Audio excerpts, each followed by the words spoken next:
Bienvenue sur notre chaîne, Love Novelas. Aujourd'hui nous vous donnons le résumé de votre série indienne, Le Gendre Parfait. Avant de commencer, si vous êtes nouveau, n'oubliez pas de vous abonner et d'activer la cloche de notification, pour ne pas manquer les prochains épisodes. Après avoir retrouvé le corps sans vie de Shiv, toute la famille est encore sous le choc, et n'arrive pas à réaliser cette mort tragique. La police arrive à la maison pour faire ses investigations. Dédé dit à l'inspecteur de police qu'elle est Patel, et non Purana. Sid fait une réflexion et Dédé le ramène à l'ordre, et lui dit qu'elle n'est pas sa belle-mère, et lui demande de ne pas faire de relation avec eux. Dédé demande encore à Sid de sortir de la vie de Roshni, et que ni elle, ni Roshni n'ont besoin de lui. Dédé dit à Raj que Roshni a perdu deux relations importantes, l'une c'est son père et l'autre c'est son futur mari. Dédé demande à Raj de prendre son fils Sid et de partir de chez elle. Sid lui dit que Shiv n'était pas seulement son beau-père, mais il était aussi son ami. Et durant ces derniers temps qu'ils ont eu à passer ensemble, des liens forts se sont créés, et qu'il est aussi très affecté par sa mort. Dédé l'arrête et lui dit de ne pas faire comme s'il était en relation avec eux, et qu'ils étaient une famille. Et que après ce qu'il a fait, il a brisé toute relation qui existait entre eux. Dédé demande encore à Sid de partir.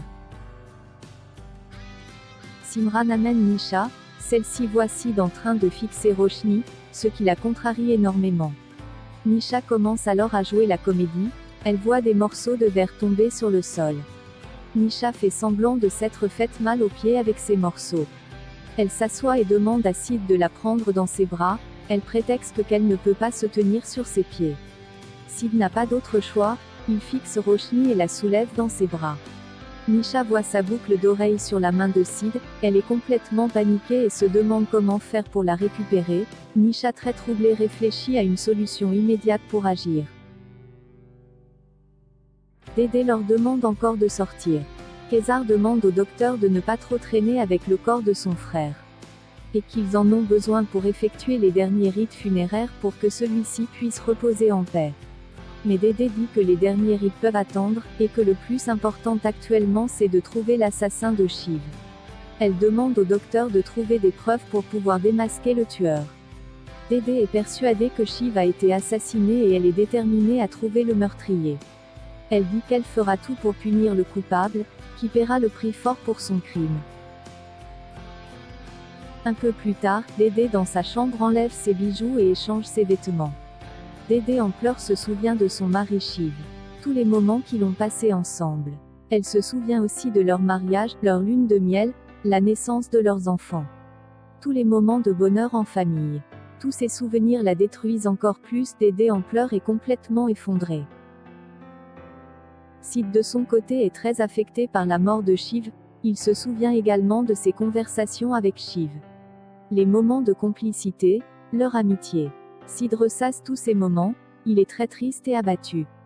Roshni aussi pleure la mort de son père, elle pense au moment où elle a découvert que Shiv était son père, comment elle a appris à le connaître, des moments de complicité père-fille qu'ils ont partagés. Roshni en pleure et totalement effondrée.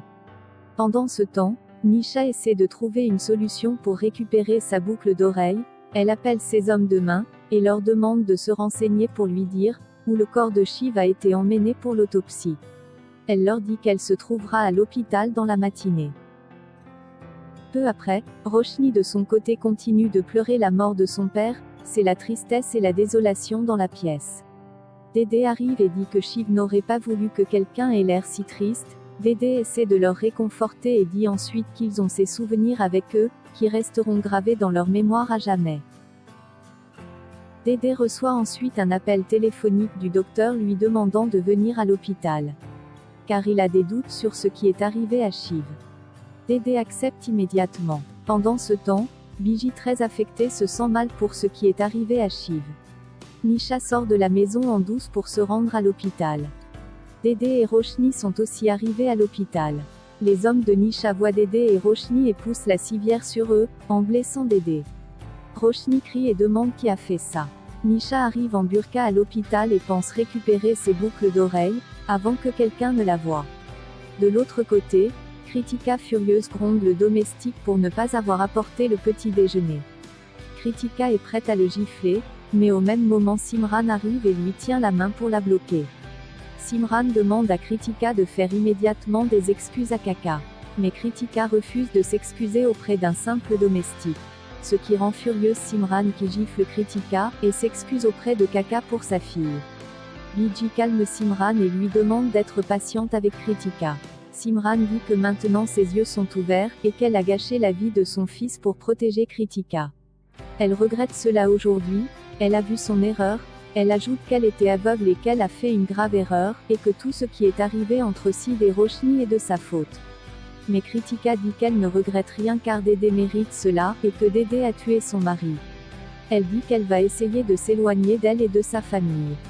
Simran pleure et dit à Biji qu'elle a échoué, car elle n'a pas pu s'occuper de Roshni, Sid et de Kritika. Biji la console et lui dit qu'elle doit maintenant penser à l'avenir, et lui demande de remettre Kritika sur le droit chemin. Et de ramener enfin la paix et le bonheur dans la maison.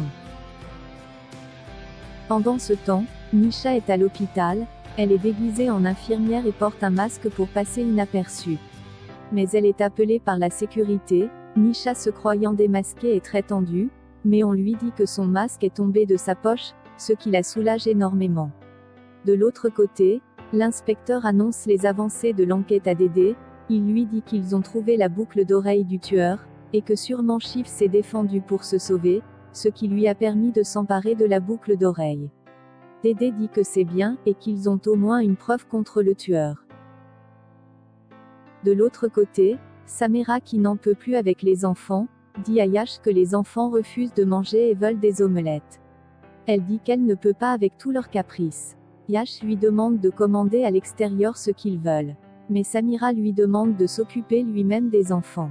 Yash demande pourquoi elle fait des histoires pour de simples omelettes. Il dit que c'est ça la différence entre elle et Roshni, et que Roshni n'a pas hésité un instant à risquer sa vie pour un étranger. Ce qui énerve Samira qui lui dit qu'il aime toujours Roshni. Elle dit qu'il peut appeler Roshni, car Sid n'est plus sur son chemin, et n'est plus un obstacle. Ces paroles mettent Yash en colère, qui lève la main pour donner une gifle à Samira, mais il se ressaisit et baisse la main. Il lui dit ensuite qu'elle n'est pas sûre d'elle et qu'il ne peut rien faire à ce niveau, et lui arracher cette idée en tête. Il dit que Roshni est son amie, et qu'il la soutiendra qu'elle le veuille ou non. À l'hôpital, Nisha cherche la pièce dans laquelle se trouve le corps de Shiv. Elle voit finalement le corps de Shiv, et pense à prendre sa boucle d'oreille et à partir rapidement, avant que quelqu'un ne la surprenne. C'est sur cette scène que s'achève votre épisode du Gendre parfait. Merci de nous laisser vos commentaires sous la vidéo. Likez la vidéo, abonnez-vous et activez la cloche de notification. À bientôt pour le prochain épisode.